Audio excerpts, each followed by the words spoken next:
இந்த தேர்தல் நெருங்கிற இந்த நேரத்தில் பொலிட்டிக்கலா ஸ்பீக்கிங் டு த பாயிண்ட் ஒரே ஒரு விஷயம் நான் சொல்லணும்.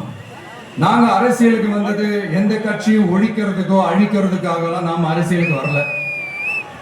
யார் மேலேயும் தனிப்பட்ட ஒரு வன்மமோ இல்ல தனிப்பட்ட கோபமோ அப்படிலாம் யார் மேலேயும் கிடையாது. இந்த மத்தவங்க மாதிரி இந்த வெறுப்பு அரசியல் பண்றதுக்காகலாம் நாம அரசியலுக்கு வரல.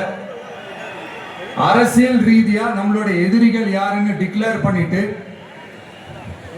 தேர்தலில் நின்று ஜெயிச்சு மக்களுக்காக எங்களுடைய நன்றி கடனை செலுத்துறதுக்காக தான் நாம அரசியலுக்கே வந்திருக்கோம். Just want to make this clear. அவங்கள கேள்வி கேட்கறதுக்கு முன்னாடி அவங்களுடைய இயலாமையை மறைக்கிறதுக்காக இந்த ஏ டீம் பி டீம் இதெல்லாம் கூட சேர்த்துக்கிட்டு ஒரே விஷயத்த சொல்லி அழுகுறாங்கல்ல. என்னன்னு சொல்லி அழுகுறாங்க? அனுபவம் இல்லாதவங்களால எப்படி ஆட்சி அதிகாரத்தை செய்ய முடியும் அப்படின்னு ஒரே விஷயத்த சொல்லி அழுகுறாங்கல்ல. அந்த அழுகைக்கு நாம ஒரு பதிலடி கொடுக்கணும்ல. மக்களே, நான் உங்களையே கேட்கிறேன், தெரியாம தான் கேட்கிறேன். இந்த அனுபவம் அனுபவம் அனுபவம்னு சொல்றாங்களே, அதிகாரத்தை வச்சு மக்கள் பணத்தை கொள்ளையடிச்சதை தாண்டி வேற ஏதாவது கொம்பு முளைச்ச பெரிய அனுபவம் இவங்களுக்கு இருக்குதா?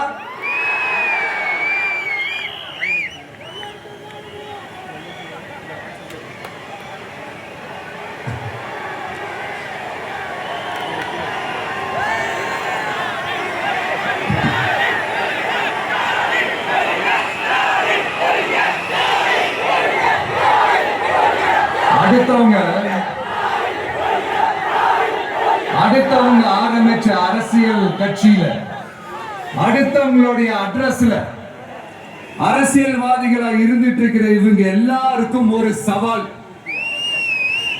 என்ன மாதிரி தனியா என்ன மாதிரி சொந்தமா ஒரு கட்சி ஆரம்பிச்சு 1% அட்லீஸ்ட் 1% வாக்கு வாங்கி காட்டுற அந்த தில் இருக்குதா, திராணி இருக்குதா?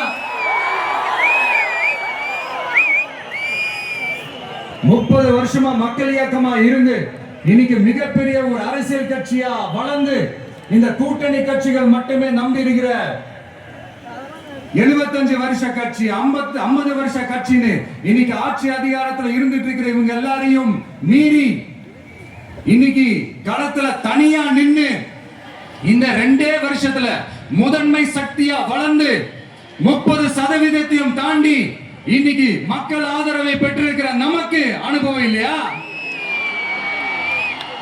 உங்களுடைய அனுபவம் என்னன்னு சொல்லட்டுமா?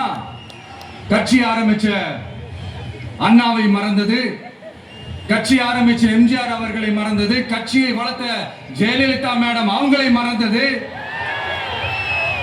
இவங்க எல்லாரும் சொன்ன விஷயங்கள், பேசின விஷயங்கள், எதையெல்லாம் ஃபாலோ பண்ணணும்னு சொன்ன விஷயங்கள் எல்லாத்தையும் மறந்தது. இவங்களுக்கு நமக்கு அனுபவம் இல்லையா? நமக்கு அனுபவம் இல்லதான். கொள்ளை அடிக்கிறதுலாம் எங்களுக்கு அனுபவம் இல்லதான். அதெல்லாம் எங்களுக்கு சுட்டு போட்டாலும் வராது. இந்த கொள்கையை பேருக்கு மட்டும் வச்சுக்கிட்டு நேரடியா சரண்டர் ஆகிறது, மறைமுகமா சரண்டர் ஆகிறது, இந்த மாதிரி அனுபவம் நமக்கு இல்லதா? அதுவும் நமக்கு சுட்டு போட்டாலும் வராது.